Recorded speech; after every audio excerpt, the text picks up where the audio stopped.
Good afternoon, my name is Michele and I'm an independent demonstrator with Stampin Up. I've had a lot of people ask me about the backgrounds that I've done on these cards. Now these are done with using alcohol blends.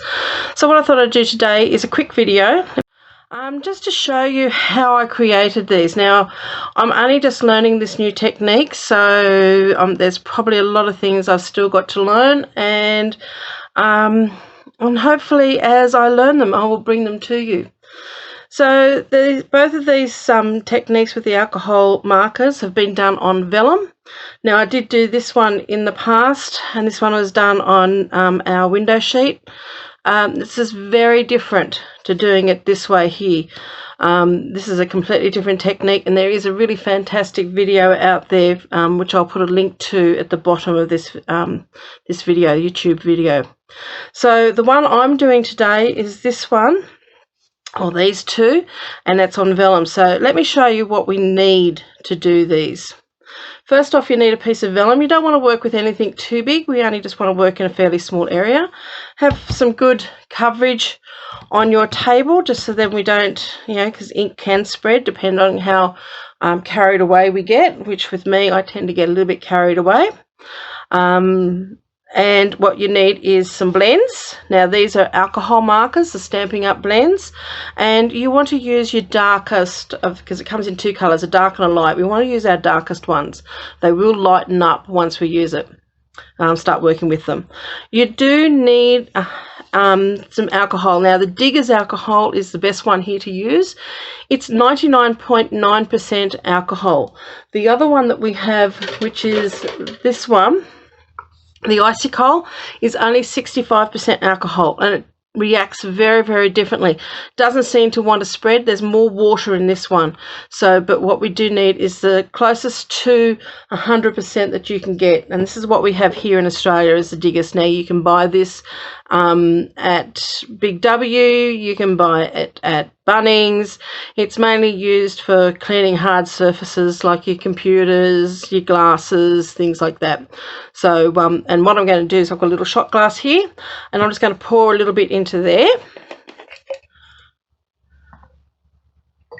Don't need too much of it. You will need a brush or something like that just to be able to move the alcohol around. So I've got my brush there. A straw. Now you can use a straw to blow this around. This is just a straw from McDonald's because it's got quite a nice big hole, like it's quite a nice wide straw as far as the size of the diameter of the hole is. Now you do have to be very careful because you are using alcohol. You don't want to inhale it. Not that we're putting the straw in the alcohol, we're not doing that, but we are going to be blowing it around. You want to be in a well-vented area. I'm in a room at the moment with the door wide open. I'm not using too much of it, but when you sort of blow through this, if you inhale, you're actually inhaling the fumes, so please don't do that. The other thing that you could use, which is what I tend to use instead of a straw, is one of these. I got this from a craft shop many years ago. It's to put a pen in it so you can blow it. And this is actually what I tend to like. It's actually a Tim Holtz product.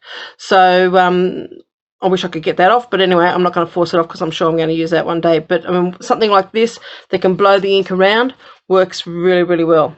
So we're going to get started, and this is what we do. So I'm going to start with one of the colours. I'm only using two colours. I've got the Misty Moonlight and the Granny Apple Green. And we're just going to work a little bit at a time. So I'm going to use the brush nib end of my pen, because you've got a fine tip end and a brush nib, and we're just going to put a little bit of blends on there. We're going to dip our brush into, and I hope you can see this, dip our brush into our alcohol, and I'm just going to put a little bit around the outside of that. I want that alcohol to spread over the ink, and as you can see, that ink is now starting to move. And then with this, I'm just going to get this and blow it. You want to blow it in the direction you want to go to, and it will dry fairly quickly. Okay, so we're just going to keep blowing at this. You can add some more alcohol if you're not happy. Every time you add alcohol to this, it actually regenerates the ink to start moving again.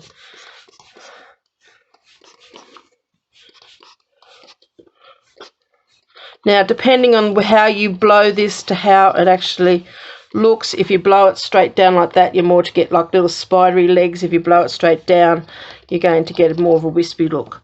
Once you've done that, then you can add another colour. Whoops, we want to use the brush end. So add another layer of colour here.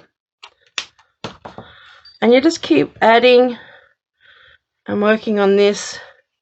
Be fairly generous with your alcohol. Now you will find, because as I said, more alcohol you put down there, it just regenerates it. I'm just going to put a little bit more on top of that. And the colours will blend. And you just keep moving it around. Now that alcohol dries very, very quickly.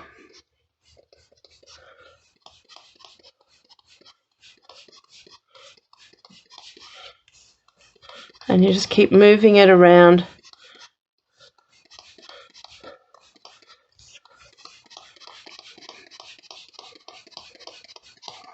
I'm going to add some more over here.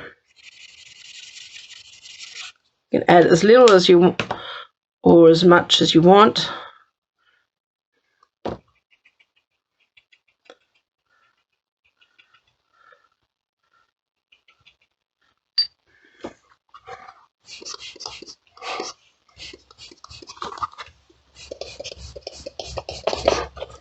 Don't really want those spidery legs there, so I'm just going to add a bit more alcohol.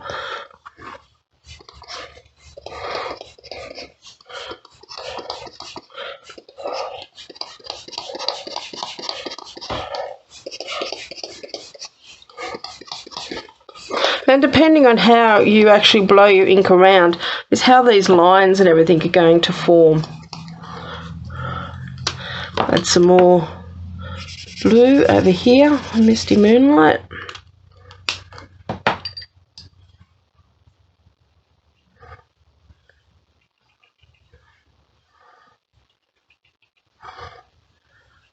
As you can see, I'm just adding quite a bit. Now this is the straw. So depending on how much alcohol you've put down there and how much movement you're going to get. So you can see the straw can work quite well.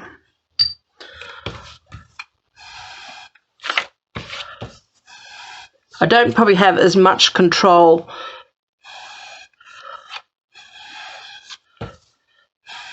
with the straw.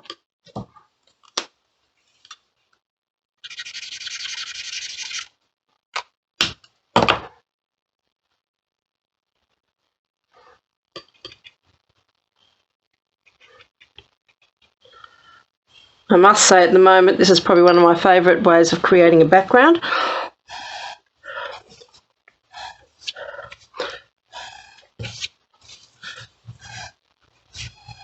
If you don't blow on it so hard, you won't get as much movement.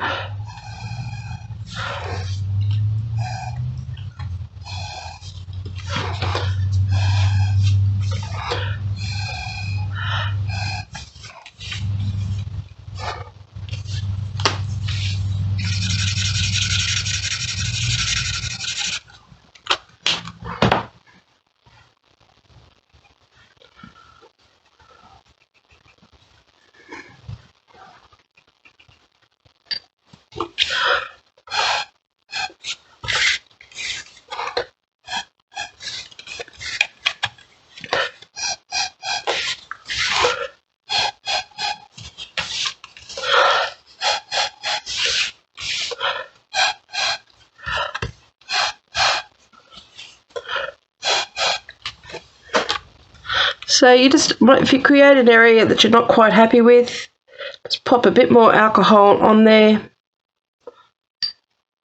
I'm going to actually bring in this one again and just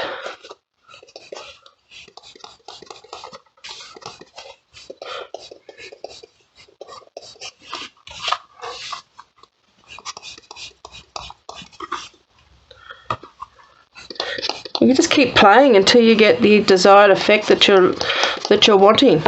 And just remember to use colours too that you know are going to blend well together, because you don't want to end up with a big brown murky mess. You know, if you choose two colours that that don't blend together, you're probably best to test a few colours, see what you like. Put a bit more ink on, alcohol on that one.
And because really to get a really good effect to see how this is all coming along, get a piece of Whisper White cardstock, lay that underneath, and that will give you a really good indication of how this is looking and where you might want to put some more colour. So you just keep playing with that until you've got something an effect that you're really happy with. Now, as you can see, it has warped a little bit. Probably once it's all fully dried, you could put something on there that's heavy that's going to weigh it down. Now the ink is just sitting on the surface here, so you do need something that you might want to seal this. With the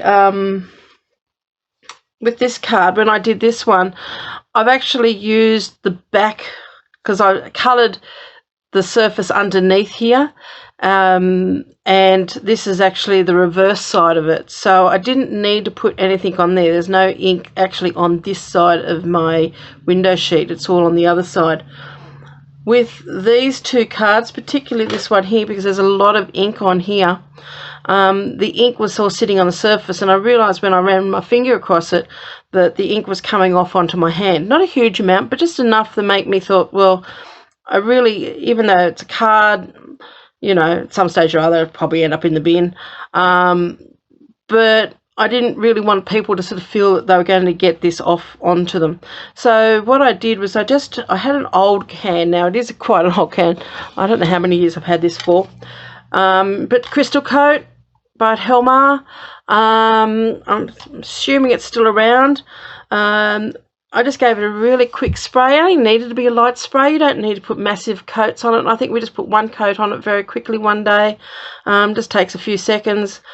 Leave it sit for about 5-10 minutes to make sure it's really dry, and then you can make a card out of it. So yeah, if you don't want sort of, especially if you're using dark colours, ink to be on your hands, that's how you create that background. So you need your blends.